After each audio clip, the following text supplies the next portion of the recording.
Sarah melahirkan putra bernama Ishak. Hajar melahirkan putra bernama Ismail. Sarah merasa kurang senang hidup bersama Hajar. Berkali-kali ia meminta kepada suaminya agar Hajar dan anaknya dipindahkan ke tempat lain. Akan tetapi Nabi Ibrahim tidak segera mengikutinya. Bu, aku tidak betah tinggal bersama seperti ini. Wahai suamiku, aku tidak betah tinggal bersama Hajar. Bisakah kamu pisahkan aku dengannya? Iya, saya mengerti Sarah, tapi masih aku pertimbangkan. Barulah setelah menerima perintah dari Allah, Nabi Ibrahim, Hajar dan Ismail pindah ke Mekah. Wahai Hajar, aku menerima perintah dari Allah agar aku membawamu ke negeri Mekah. Baiklah, wahai suamiku, jika memang itu perintah Allah, mari kita laksanakan. Ismail yang masih menyusu pada waktu itu terpaksa harus mengikuti orang tuanya yang menempuh perjalanan yang begitu jauh dan melelahkan. Hajar dan Ismail ditempatkan di daerah padang pasir yang tandus, sunyi dan terik matahari yang menyengat bumi. Tak ada seorang pun di sana, kecuali mereka berdua. Setelah beberapa tahun, Nabi alaihissalam meninggalkan anak dan istrinya itu.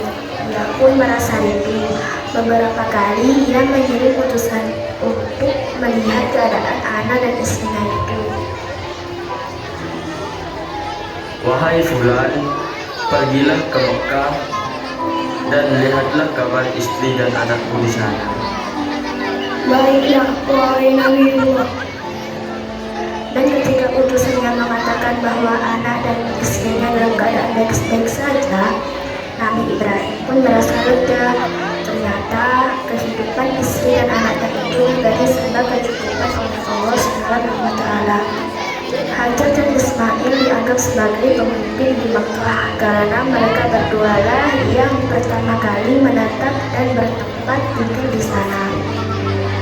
Demikianlah Nabi Ibrahim tidak dapat menahan kerinduannya. Ia pun berangkat ke Makkah dan bertemu dengan Hajar dan Ismail di padang Arafah. Anak dan istrinya itu sedang mengembalakan hewan ternak yang cukup banyak. Dalam perjalanan pulang ke Mekah setelah mengembalakan ternak, beristirahat di Muzdalifah karena kelelahan dan akhirnya tertidur. Wahai Hajar, bagaimana kabarmu? Alhamdulillah, saya baik-baik saja di sini. Kebutuhan kita dipenuhi oleh Allah. Ismail, sini anakku. Iya, ayah, ada apa? Aku tadi sedang mengembala domba. Sepertinya ayah kelelahan setelah perjalanan jauh. Alangkah lebih baiknya jika ayah beristirahat terlebih dahulu. Dalam tidurnya yang sebentar, Nabi Ibrahim alaihissalam mendapat wahyu melalui mimpinya. Ia diperintahkan oleh Allah untuk menyembelih Ismail, anak kesayangannya. Itu harus dikorbankan sebagai bukti takutnya Nabi Ibrahim terhadap Tuhan. Wahai Nabiullah, kamu diperintahkan untuk melaksanakan kurban, dan yang harus kamu korbankan yaitu anakmu Ismail. Ketika itu juga Nabi Ibrahim terkejut. Tampak beratnya ujian kali ini, ia pun akhirnya menguatkan hati demi rasa cintanya yang lebih besar kepada Allah Subhanahu wa Ta'ala. Ya Allah, jika ini memang perintahmu, maka akan aku laksanakan. Lanjut apa tidak? Ya pastinya lanjutlah. Tapi sebelum kita melanjutkan, kita saksikan dulu iklan yang satu ini.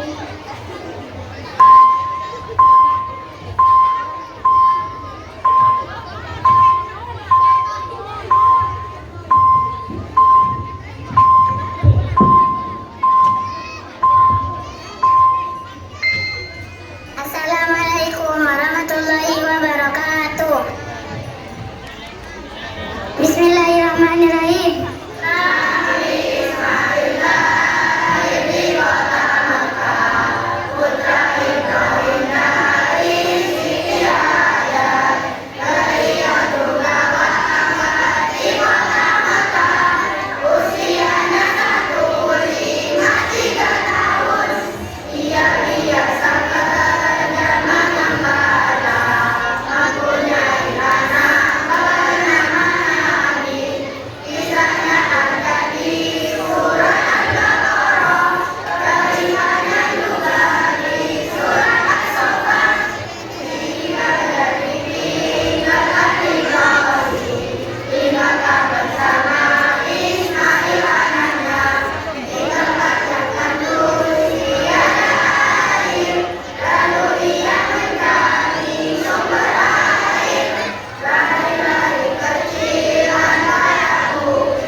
Ia juga pada akhirnya memberitahukan mimpi itu kepada Ismail.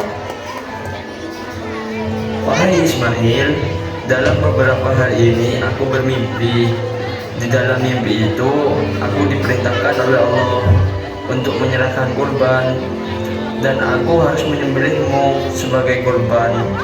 Bagaimana pendapatmu, wahai anakku?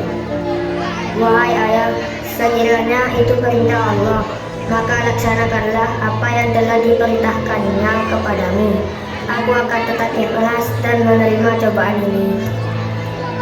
Nabi Ibrahim membawa Ismail ke atas bukit. Iblis mencoba berusaha merintangi perintah Allah kepada Nabi Ibrahim. Berkali-kali iblis membujuk Nabi Ibrahim agar tidak melaksanakan perintah itu. Namun Nabi Ibrahim tetap melaksanakan perintah Allah, dan godaan iblis yang begitu dahsyatnya tak akan mampu meruntuhkan ketaatan Nabi Ibrahim kepada Allah. Wahai Ibrahim, mau kemana kamu? Aku mau menyembelih anakku di atas bukit atas perintah Allah. Betapa bodohnya kamu, wahai Ibrahim. Kau sudah lama tidak bertemu dengan anakmu, dan setelah bertemu, sekarang kau mau menyembelihnya. Hahaha, sungguh bodoh kamu, Ibrahim. Bismillahirrahmanirrahim. Pergilah kau, wahai iblis.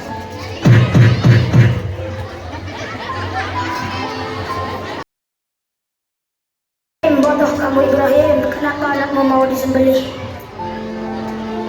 Bismillahirrahmanirrahim.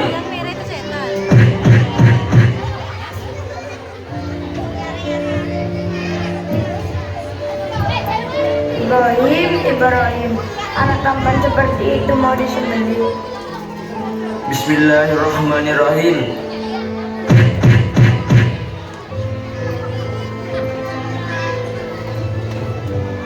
Di sana, Ismail mengenakan kain penutup mata dan pedang tajam pun sudah dipersiapkan.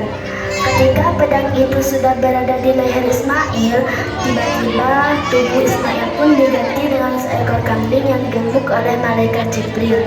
Dengan demikian, selamatlah Ismail dari penyembelihan Allah Subhanahu wa Ta'ala, berfirman kepada Nabi Ibrahim, "Wahai Ibrahim, kau sudah melaksanakan perintahku dengan ikhlas, sebagai gantinya berikan binatang ternak untuk disembelih. Ini adalah cobaan besar bagimu." Peristiwa itu terjadi pada tanggal 10 Zulhijjah di Mina, dan sampai sekarang dirayakan seluruh umat muslim sebagai Hari Raya Idul Adha. Dan umat Islam yang melaksanakan ibadah haji juga dapat melakukan kurban di Mina sebagai penghormatan atas Nabi Ibrahim alaihissalam. Demikian kisah Nabi Ibrahim. Semoga kisah ini dapat mempertemukan iman kita kepada Allah Subhanahu wa Ta'ala. Amin.